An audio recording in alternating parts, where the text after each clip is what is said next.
জাতীয় জীবনে শোক, শক্তি, শৌর্য আর অর্জন অহংকারের ৮ই ফাল্গুন প্রতিবারই এসে শান দিয়ে যায় চেতনায়, তাড়না যোগায় অন্যায্যতা প্রশ্নে গর্জে ওঠার।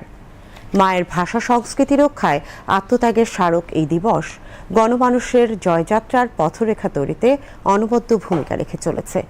২১শে ফেব্রুয়ারি আন্তর্জাতিক মাতৃভাষা দিবসের স্বীকৃতি পাওয়ার পর থেকে গৌরবের এই দিবসটি হয়ে উঠেছে বিশ্ববাসীরও।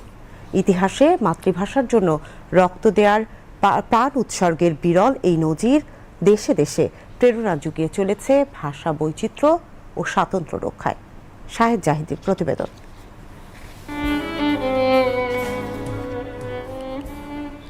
২১শে ফেব্রুয়ারি ১৯৫২ বাংলাকে অন্যতম রাষ্ট্রভাষা করার দাবিতে ঢাকায় ১৪৪ ধারা অমান্য করে মিছিল বের করে ছাত্র সমাজ।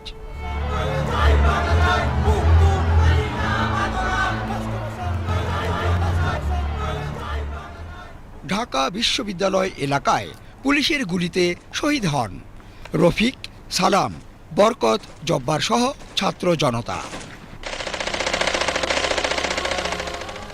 এই হত্যাকাণ্ডের পর আন্দোলন স্ফুলিঙ্গ সারা বাংলায় ছড়িয়ে পড়ে, যা চূড়ান্তভাবে বাংলাকে রাষ্ট্রভাষার মর্যাদা এনে দেয় আর বিশ্ব ইতিহাসে অনন্য এক অধ্যায় হয়ে ওঠে ভাষা আন্দোলন।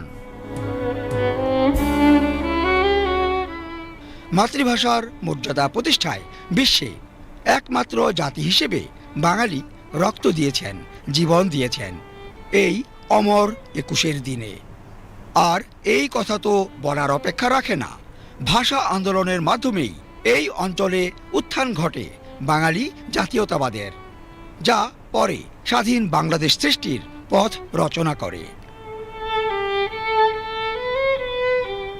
১৯৯৯ সালের ১৭ নভেম্বর ইউনেস্কো ২১ ফেব্রুয়ারিকে আন্তর্জাতিক মাতৃভাষা দিবস ঘোষণা করে, যা বাংলা ভাষা এবং ভাষার জন্য আত্মত্যাগের অধ্যায়কে এনে দেয় বৈশ্বিক স্বীকৃতি।